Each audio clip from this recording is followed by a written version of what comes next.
think if there's one message that we from the Commission side want to give to not primarily you, but to the policymakers around the world that don't normally confront these particular issues, it is that you ain't seen nothing yet. We are in the beginning, in my opinion, not of the fourth industrial revolution, as some people are saying, but we are in the end phase of the industrial revolution and the beginning of the digital revolution that is truly going to transform our societies.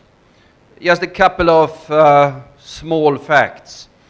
Within 5 years from now, on present trends, 90% of the population of the world will be covered by mobile broadband networks with a capacity equal or better of what we have in most of Europe today. 90% of the population of the world will be covered. And at the same time, we know that the price and capability of smart devices is coming down, prices up and capacity up. So I would say that within the very foreseeable future, most of the young people of the world will be connected to the net. And that is when the 5G revolution starts. The 5G will, in its initial phases, have a capacity factor 100 better than the networks that are the best today. Connectivity will be exploding around the world. Do we know the consequences of that? No, we don't. At the same time, new technologies. Blockchains discussed quite a lot. We don't really know where it's heading. But some of the people on our commission and elsewhere are saying that blockchain is today roughly where the internet was late 80s, early 90s, before the web was even invented. So where will that be in 10 years' time?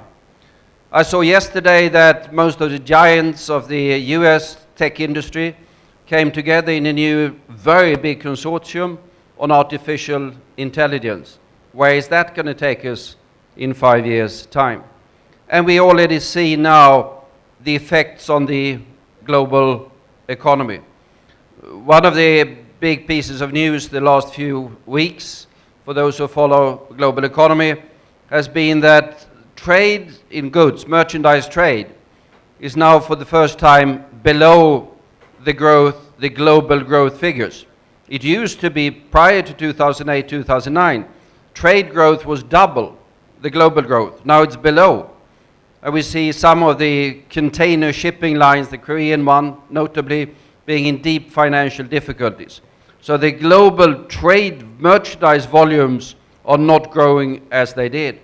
At the same time, since 2008, digital flows have been increasing by a factor of 45 across the world. And estimates here that they will go a further 10 times in the coming 5 years. So we will have sort of digital value chains driving the global economy, and that will change patterns of production and patterns of localization in a more profound way than most of us are aware of.